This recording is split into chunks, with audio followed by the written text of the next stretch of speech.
Welcome to the second installment of my vlog, The World as I See It. Today I'm going to talk about something that I call the Success Network. And the Success Network, for me, is vitally important to individual success.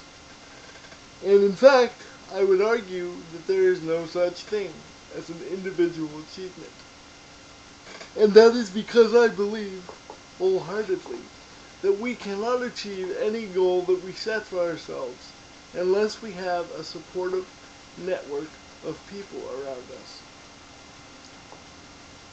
us. And this is true whether you have a disability or not. I'd like to take the opportunity to actually recognize some of the most profound influences in my life who have certainly contributed to my success. And there are some people in my life that have contributed that I didn't really appreciate so much later on in life. And I think once I tell you the stories and once I give you some insight as to my experience, you'll understand much better what I mean when I say that success is never an individual achievement. The first and most profound people that are part of my success network are my parents, Daryl and Darlene. I was diagnosed with cerebral palsy at 10 months.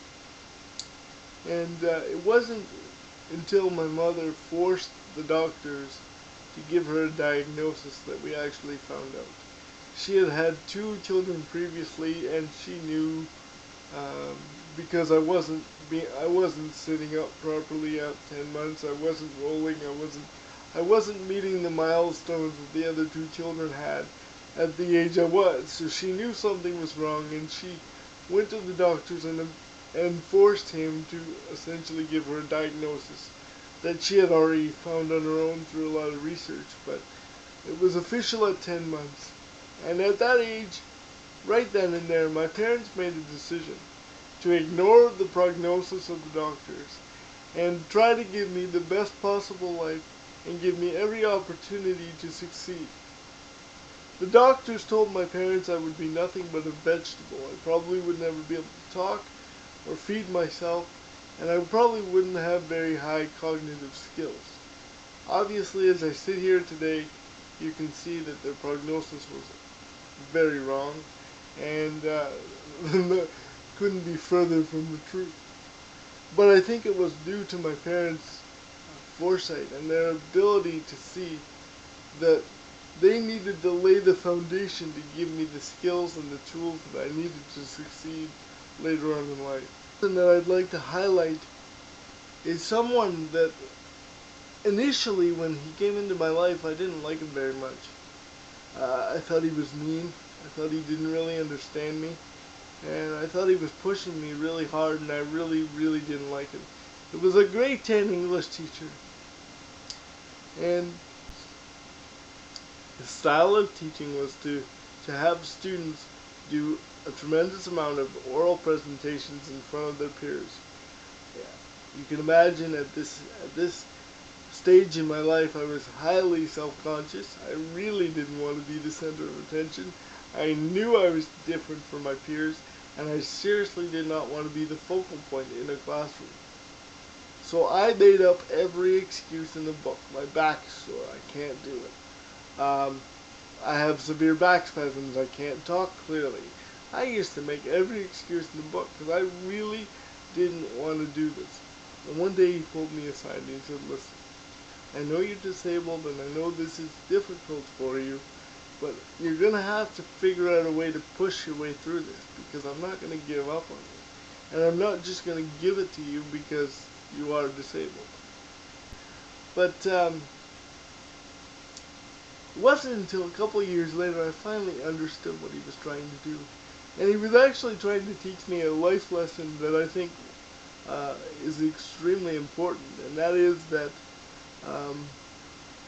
not everybody in this world is going to make concessions for my disability or make adjustments for my disability. And that if I want to be successful in life, I'm going to have to try to overcome my fears and that are related to my disability. I'm going to have to overcome those anxieties and those issues. If I want to succeed, I'm going to have to bite the bullet and learn how to communicate and learn how to do public speaking and not necessarily worry about how my peers are perceiving me sitting there in front of the class. And thank God for that, because I'll tell you, I hit my 4th year in my undergraduate degree and I had to do an honors thesis. And for those that have been through an honors thesis, in psychology, you know that we have to do an oral defense of our thesis at the end of the whole process, and we actually have to take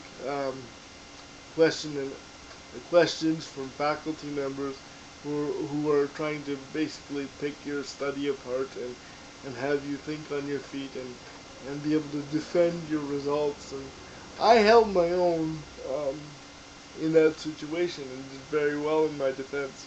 I finished the actual thesis with 86, and I got an 85 on the defense portion alone. So I was able to hold my own and communicate effectively and successfully defend my thesis without being anxious and without being really, really uncomfortable. And I don't think I would have been able to do that if it wasn't for this great grade 10 teacher who pushed me to be better than what I was. But, ladies and gentlemen, clearly there are people that we have in our lives who have such a profound impact on us that they stay with us.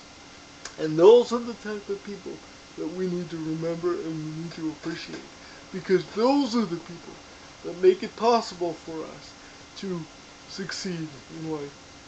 Without these two examples, my parents and this teacher, I wouldn't be sitting here having achieved the things that I have.